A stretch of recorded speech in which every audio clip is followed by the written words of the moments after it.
I did a video recently about IKEA trends for print on demand. And if you like these kind of videos, well, today's your lucky day because I'm back at the IKEA and this is part 2. So we have even more trends at the IKEA. Let's jump right in. These are patterns, and I really like the idea of patterns. You could literally take a public domain pattern from, say, the Library of Congress or open access at the Met, and then you could create a patterned design in a print. And I think these look really nice. This is really neat. It's just a text design, and it's an outline stenciled with some stars on it. So you could easily create something like this in Photoshop or even in Inkscape. Basically, you could get an outline font, stick some stars on there, and then either invert it so you have white text or have black text. And it's relatively simple, and I think it looks great. Plus, the ideas that come, full forth where you go, okay, how many words could we have? Crafting words, family, love. Okay, what I like about this picture, and this is of New York City, this is metal in the background. And so they've taken a picture and they've removed out the background and then they've stuck in metallic background. Well, you could make this print yourself. You could take a forefront of a picture, remove out the background, and then stick in another background. And it doesn't have to be metal. It could be any sort of texture. It could be cloth. It could even be another background that doesn't even fit with the rest of the design. You could have some real fun with it.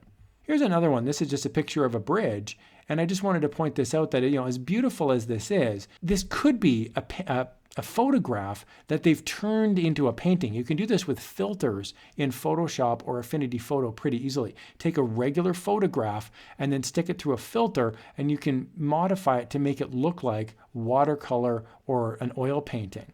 Here's all sorts of different sizes of pictures of a city, and you can take a photograph and you can have them be different sizes. So here's like 4 photographs on the left and then 1 photograph on the right, and this photograph has since looked like an oil painting, and you could use a filter to do that. But this now becomes a set. But you could have all of this be like a cohesive unit. So if you're selling on Etsy, for example, you could sell this as a set of pictures. You want to train yourself to think in terms of sets. If you have got a city or a location, you may want to take 2 or 3 photographs and think, this could make a really nice cohesive set. This is another one where, if you live anywhere near the beach, or if you live in the forest, maybe not in the forest, but near the forest. You're not a troll under the bridge, I hope. If you live near the forest, or if you live out in nature somewhere, you could take some really spectacular nature photographs. Typically, we're trained to take photographs of just objects. This is the absence of something. It's just footsteps, right? So you want to think like an artist. You want to see, okay, is there weird angles I can use?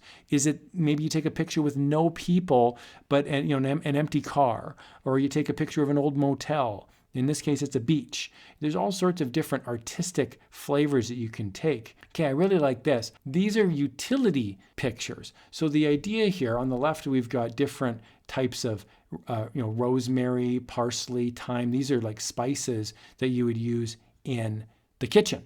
And you could definitely make this yourself. I've actually done this in the past, and they sell quite well. Now, I know when you think about things like Redbubble, you might think, okay, well, it's mostly t-shirts.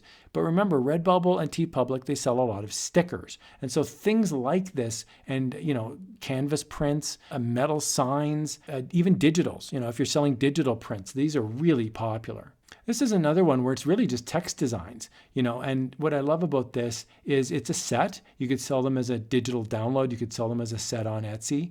You could sell them as physical prints. So they've got 2 styles of font on it, but really it's pretty straightforward. Now you could have all sorts of variants on this. You could have chalk. You could have, neon, big letters, little letters. There's all sorts of ways you could play around with different fonts. This is another great idea where you take a picture of something that is easily recognizable. In this case, it's a deer, and you put it in the context of a watercolor painting. So this is an art technique where you can lay in, using a layer mask in Photoshop, you can stick different pieces of art over top of an existing silhouette or an existing picture. It's a really relatively easy thing to do in Photoshop, but the results can be pretty stunning.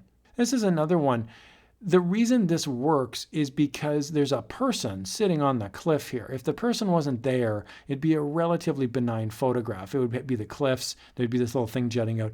The idea is there's a person there. It's not so much the specifics of this photograph that I like, it's the idea that there's a person in it somewhere. Don't discount classic art either. This is just, a classic art painting. You can go onto places like Open Access at the Met and the Library of Congress, and they have old paintings, and you can basically take them. They're public domain, so you can take them, you could stick a frame on them, you could have text at the bottom if you know the name of the artist and the name of the picture, and you could even have the year. You could make these just as is, and I think they look really good, and they're consistent sellers. There's a reason that they're among the most well-known paintings of all time.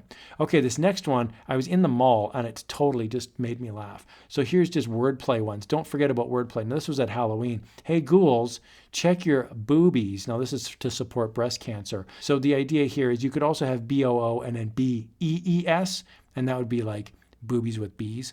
Anyway, I just love ending on a crass note because nothing is more fun than me wandering around the store with a camera looking like a complete creep. So I hope you guys found this helpful. There's just some really cool ideas, and please do remember to hit that like button if you got some value out of this. And here's another video on trends that you will find helpful in your print-on-demand journey. Thanks a lot for watching.